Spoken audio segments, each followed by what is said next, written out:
Well, the deal of the week. I mean, two big deals this week. Raynet selling out of its tobacco interest, finally kicking the habit there.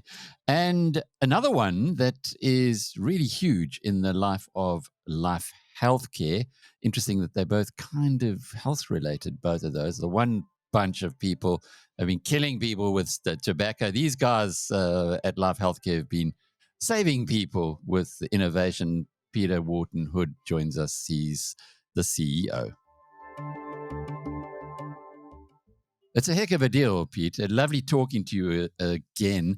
It's been a while. You were previously in banking, and the fact that you even worked in the UK for a period of time must have given you, I suppose, an inside track, given that you've sold your UK operation, and we'll get into it in more detail in a moment, a research and development operation, to a UK business. Having worked in the city, did it give you an advantage?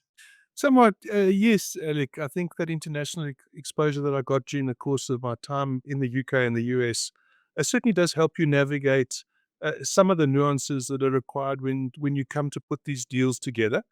But of course, the industry as it is, and the fact that the purchaser Lantheus is listed in the US but has operations around the world means this was a complex transaction to land. And yes, I think the past experience was helpful. It's also interesting to see that you love the agterskot. Now, I think shareholders are probably still trying to work that out in their minds because often when South African businesses do transactions, they do a deal, they get the money, they walk away. In this case, you could be earning up until 2034. I suppose it's a good segue into finding out exactly what it is, the business that you've sold, and indeed what a hospitals company in South Africa is doing owning a research and development high tech business in the UK. I think the two questions there. Let's start with the second one. Life Healthcare, we publicly acknowledge that we were not the natural owners of Life Molecular Imaging. The acquisition of Life Molecular Imaging, or LMI as we call it, happened in 2019. We paid the princely sum, sorry, 2018, we paid the princely sum of $5 for the asset. It was a research and development organization headquartered in Berlin, a team of really smart scientists that were pioneers in the Alzheimer's diagnostic field, were resident in the fourth basement floor of the Bayer building in Berlin.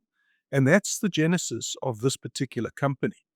The fact it presented itself as a UK-based transaction is where the IP was resident, and that's what we sold. And the counterpart is actually a US NASDAQ-listed company called Lantheus. They chose to use another UK entity to facilitate the transaction. So in essence, this was multi-geography in the way that it was structured. But we always said as an SA-based hospital group, we weren't the natural owners of the asset. We didn't integrate it into our business. And I publicly said that we would manage it for value, and at the right price, it was for sale. You might well say, well, what's the right price and how did we get to the deal structure? I reminded some critics that 2.5 years ago, they said this asset was worth zero. It didn't make a string of beans difference in our market capitalization. A lot of critics said it'll never make money. And we were in the right place at the right time, that the industry started to evolve. Alzheimer's diagnostics started to take shape as a real industry when the therapy for Alzheimer's was approved by the FDA January of 2023. Now all of a sudden we became relevant. In that particular context, the winds blew in our favor, and the relevance of the diagnostic got traction. Our sales started to go up, and the potential for this business caught the attention of Lantheus. Now you get to the question, why the agterskot? If one just looks at it in pure investment banking terms, if we held the asset on our balance sheet and we sold doses of Neuraceq over the next 10 years, we'd end up getting value by making the sales happen. The question one asks oneself is, well, how much can we sell over the next 10 years? Very difficult question to answer. Given that the fortunes of this company have shifted in the last 2.5 years, well, how much are they going to shift in the next 10? So the agterskot gives an indication of the fact that we are actually risk sharing to an extent with the purchaser. They put a chunky piece of money on the table for us up front, but if the product succeeds, it'll be a pleasure for them to pay us. So we are risk sharing it going forward. And that's typical of the industry that we're in, Alec, that it's not uncommon to have a significant amount upfront and then trailer payments as the product succeeds. And that's how we structure the deal with it. Uh, some might have missed that it's $350 million up front. That's billions and billions of South African rands. And then the Agterskort is another $400 million potentially that you're going to earn from a business that you bought in 2018 for $5. Now, you got to, that's a great, we've heard of great private equity investments or great investments. For instance, the fact that Naspers went and bought into Tencent all those years ago and did incredibly well. But this is a big one. This is an incredible return. How was it offered to you in the first place? And who took the decision to go ahead and finance these guys sitting in a small office in Berlin? Yeah, the genesis goes all the way back to Bayer Pharmaceuticals. That was where this all started nearly 20 years ago. And in the context of got to 2018, there was some sense of viability around Neuraseek and Alzheimer's diagnostics. But Bayer chose to exit. And in that exit, they sold it to Piramal Pharmaceuticals, an Indian-based company, who put substantial amounts of money into the development of Neuraseek. But they also got to a stage where, having spent circa somewhere between 300 and $400 million, also saw that this was non-viable, or felt it was non-viable. And at that particular juncture, they sought to offload it to a company that was prepared to nurture it going forward, not just sort of take a passing interest in it and then throw it away. They actually looked for a company that was going to nurture it. And in chatting to the chairman of Piramal, who I only met during the course of the sales process, he said that was the basis on which they'd chosen, the Life Healthcare Group, that they thought we would take the product seriously. Having bought it for $5, we spent another $100 million during the course of the ensuing 6 years. Salaries, research and development costs, licensing fees, sales and marketing. And we built it into a proper company, Alec, that it was one where we invested in IT, governance, finance, technology, sales platforms, incentive arrangements, hiring new skill sets and new people, building out the business in the United States, which basically started from a standing start. And so we did take it seriously. And I guess you might reflect on that and say, well, Life Healthcare took risk. Yes, we did. We took $100 million worth of risk in the context of our belief that that modality would eventually take shape. That was the punt that we took. And in that regard, we have proved to be correct. And with the benefit of hindsight, the returns are spectacular, but they weren't without risk. The risk was well articulated to our shareholders.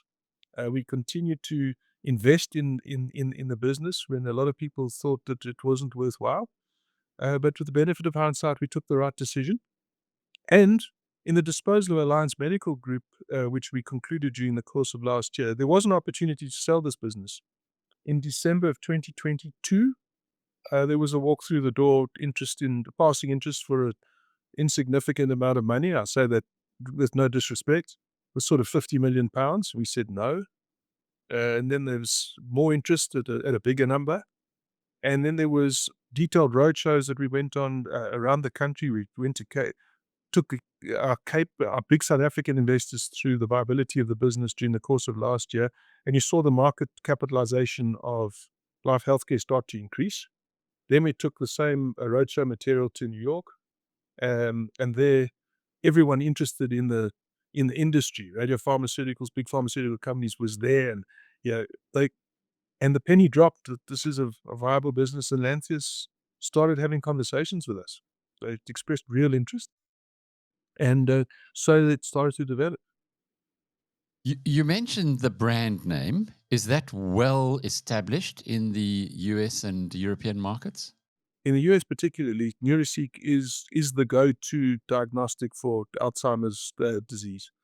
During the course of the significant clinical trials that were run around the world, where pharmaceutical companies were researching for a therapy to treat Alzheimer's disease, in diagnosing those early stage patients in order to be able to assess the condition they were in. Approximately 80% of all the clinical trials conducted used Neuraseq as the diagnostic instrument. Now, there are two other formidable competitors in the space. GE Healthcare and Lilly also have diagnostic agents in the space. So this South African headquartered company was going toe to toe with GE Healthcare and Lilly in the United States. Um, it's quite a heavyweight boxing match to be in. On the other hand, it also means that this part of your business is now departed. It's great. You're going to potentially get another $400 million in Agterskort over the next few years. But do you have any other jokers in your pack? In other words, any other investments like this that are undercover? No, in terms of the pharmaceutical industry and radiopharmaceutical research and development, we are out. And in effect, when one looks at Life Healthcare 3.0, the revised business, the focus is Southern African, it's acute hospitals, and it's complementary services adjacent to the hospital business.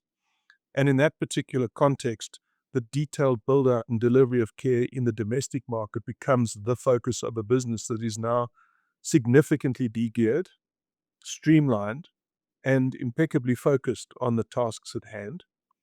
We have made an outlying investment that some would suggest was on the fringes of healthcare. We built 2 cyclotrons in Midrand, and a cyclotron is effectively the equipment that's used to make radiopharmaceutical diagnostic material. And those 2 cyclotrons that we've built in Midrand become the precursor to us setting up a substantial PET-CT diagnostic footprint in South Africa. Now, the use of PET-CT is a diagnostic tool principally in the oncology space, where it is the most sophisticated form of diagnosing cancer patients. It's used very heavily in the United States, Scandinavia, the United Kingdom, and Western Europe. And in actual fact, in our previously held investment in Alliance Medical, we were the largest provider of PET-CT imaging work in Europe. We took that expertise and we've said that has to come to South Africa at scale. It's inevitable. And in order to be able to put the footprint in place, we've taken that bold decision. We took it about 2.5 years ago, but cyclotrons are big, heavy pieces of equipment. They take a long time to install and get licensed and regulated. And we are ready to be able to come to the marketplace in this new space. When I say new space, this space at scale. And we're excited about it. And that presumably is primarily for export. No, what ends up happening, Alec, in the context of radiopharmaceutical diagnostics, you make the material, but it only lasts for a very short period of time. In chemical terms, called a half-life. So you actually make it at 2 o'clock in the morning and you inject it into the patient at 8 o'clock in the morning, and you do the diagnostic at 9 o'clock in the morning. And effectively, there is no export, but we could be a pretty attractive market for foreign patients on the African continent to come and seek this type of diagnostic in South Africa. That's well within the context of a business plan that's capable of being built out. Now, there would be critics who are looking at this and saying, you've just lost your crash boat. South Africa's hospital sector is being threatened by national health insurance. Here you had this formidable business overseas, which has shown it's worth $750 million over a period of time, sure, but that's what you've sold it for. Now that's gone. You are totally focused and totally exposed to the risks that an emerging market, and particularly this emerging market, has and brings along with it. Have you had much of those kind of questions? And if you were to, how would you respond? I think as a traditional investment banker, diversification for diversification's sake inside a company very, very seldom gets valued. And we've now got 2 cases in point where the market didn't appreciate the diversified value that actually sat inside the company. Prior to the disposal of Alliance Medical Group, it was undervalued to the extent, when we looked at the company, it was undervalued to the extent of approximately £300 million. So the investors that were looking for emerging market assets weren't interested in this very sophisticated international asset that happened to be housed within Life Healthcare. And investors that were keen on the diagnostic asset in Europe didn't want a South African risk. So we were kind of trapped. And therein lies the old corporate finance principles that investors who want to diversify will take their money and diversify anyway. They don't need businesses to get confused about what they're about for the sake of diversification. So therein lies the focus that we've decided to bring in this company is the single point of purpose is a Southern African healthcare business. The fact that we've had these assets and monetized them for significant value, I think speaks to the integrity with which the company's been run and the fact that we could nurture these businesses and see and obtain value for shareholders. But we're not a private equity house, and we're not and we don't walk around speculating on the next frontier assets. These were in the mix, and they've been managed responsibly, and they've been managed for shareholder value. In the context of the way forward, now there's a chance to show a deeply focused and precise healthcare business in Southern Africa, with 48 acute hospitals, 71 healthcare facilities, and 7 adjacent complementary services businesses that aren't just pure hospital businesses or pure hospital-focused businesses, but adjacent to hospitals, and show that we can, in fact, manage them efficiently and grow them. And therein lies a slightly contrarian view that I carry, Alec, that everyone looks at the NHI as this deep threat to healthcare. The way that NHI has been spoken about has caused the problem. It's driven investors away from us. They don't like the style of the conversation that's been held.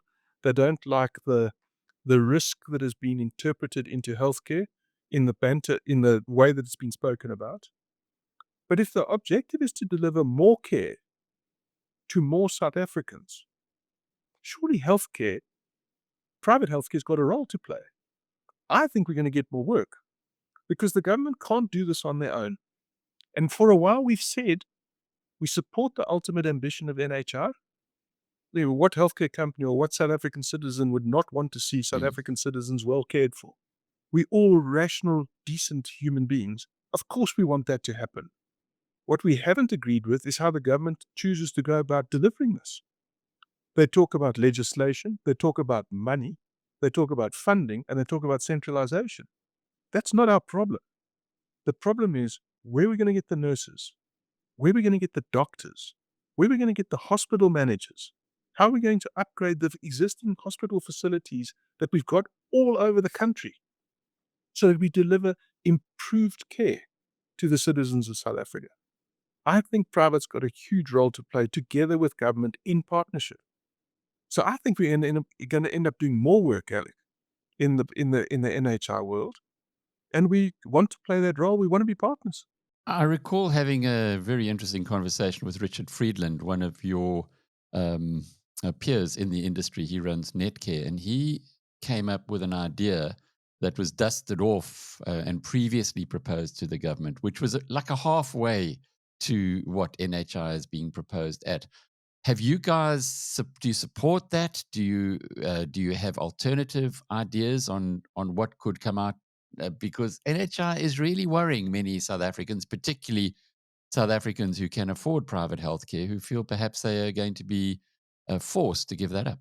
In the context of where alternatives present themselves, the proposal that Richard did table did get the support of the Hospital Association of South Africa, and we are part of that association. I think that whilst the absolutes may not all land 100% correctly in everybody's minds, surely dialogue's the right way forward, Alec. And I think that that's where the overtures that are being made about constructive approaches to getting this done, as opposed to fear-mongering or threats as to it will be done, I think is the way that the South Africans have got to embrace this challenge. We have a healthcare challenge. Let's see the challenge for what it is so that we're pragmatic and completely practical about how we go about it, as opposed to rumor-mongering and fear-mongering that basically just drives capital away from the sector. Because without capital, this sector's in trouble. And without people wanting to invest in hospitals and wanting to invest in healthcare, Where's the money going to come from? And that's why I think a sensor or a sensibility around the conversation needs to be had. What is in the world of practical? The identifiable objectives that we all buy into stay the same, but how can we in actual fact participate to get this job of work done, as opposed to just throwing everything out all the time where people talk past each other. So yes, I think it was right to make a compromise approach that could see a pathway to NHI, as Richard articulated. But the real essence is actually in constructive dialogue as well. And I think those two hand in hand, Life Healthcare would support. So you are now in a very strong position as far as capital is concerned, to the degree that last year you paid a special dividend. Now you're going to pay another $200 million in special dividend from that 350 that you get up front. Where does that put you as far as growth into the future is concerned, and indeed the balance sheet of Life Healthcare generally? 5 years ago, Life Healthcare was was quite highly geared, and that was a straightforward function as to how we were funding the Alliance Medical Group overseas. The initial special dividend, once we had repatriated the money from the sale of Alliance Medical, put us on a really strong financial footing. Yeah, our current gearing ratio is sort of 0.45 times EBITDA, which is for a healthcare group is some would say undergeared. In that context, it means we've got what I use the Sim Chabalala term in banking. We've got a fortress balance sheet, which means that it is formidable and it gives us financial flexibility. You know, we primarily return capital to shareholders when we haven't got anything better to do with it. And that is the old maxim that we all subscribe to. In that particular context, when one starts to talk about growth, we'll evaluate our growth opportunities first before we make a dividend distribution. You will recall in our year-end results presentation back end of last year, we announced that we will build a brand new hospital in Paarl. 140 beds. It's a significant investment. It's an investment in a region that requires more hospital beds, in a region where we think demand for healthcare is going to increase as the migration into that particular region goes up. And in so doing, it was carefully evaluated, and we took the view we'll spend the money. There are one or two other opportunities that we're also thinking through, which I choose not to speak about today because I don't want to telegraph the intentions too widely to competitors and the like. But we stay alert to growth opportunities that sit in the healthcare sector. The exciting ones that we've already articulated in some detail are in the complementary services businesses. You saw us make the substantial acquisition in the renal healthcare world from FMC. We spent 700 million during the course of last year landing that. We'll make further investments in PET-CT and diagnostic and imaging networks across the country. We will embolden our approach in oncology with more investments in the oncology space. And we will also see investments in mental health and acute rehabilitation. So we've got these pockets of growth that we can invest in. And from a balance sheet perspective, the conservative banker in me doesn't want to see a highly geared healthcare company. I don't like high levels of gearing, but I think it will be appropriately geared and appropriate capital structure in place. So ultimately that the investors see us as a returns generating company, that our return on capital employed during the course of the 2024 year got to 19%. And if we are a returns focused organization with a cash flow return potential with strong dividends, I think that's what healthcare companies should be viewed for. So the history that's delivered these significant payouts, it came from an organization that had a multifaceted strategy, multi-geography and multifaceted. We are much, much more focused, more streamlined, and a single geography for the time being, Alec. And I think that's where we'll set Life Healthcare sails and move forward. Was that what the board said you needed to do when you were appointed at Life Healthcare? What's it now, 4 years ago? The mandate that the board gave me was pretty broad, and in the context of settling the strategy, they were very, very supportive of initially understanding what the alignment was between the actual businesses that we were running and the overall strategy that we were pursuing. There were conversations around geographic diversity, And you could see I've got fairly strong views on geographic and geographic diversification. At the end of the day, we weren't the right owner for Alliance Medical Group. We were funding an international asset, a foreign currency balance sheet off a rand base cash flow, and that doesn't work well. And imaging businesses have all their value locked up in the terminal value. So whilst they were showing profits, we weren't giving returns to shareholders.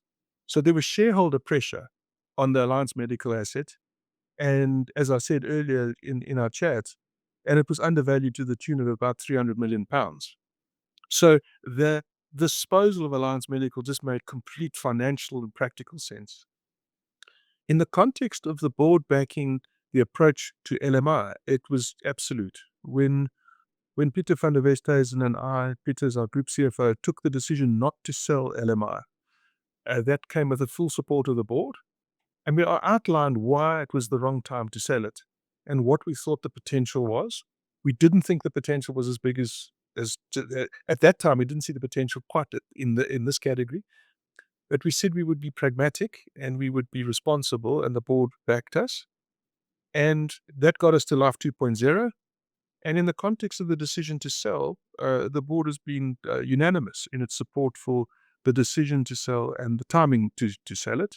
And that's why the board will take the unanimous recommendation to shareholders for approval.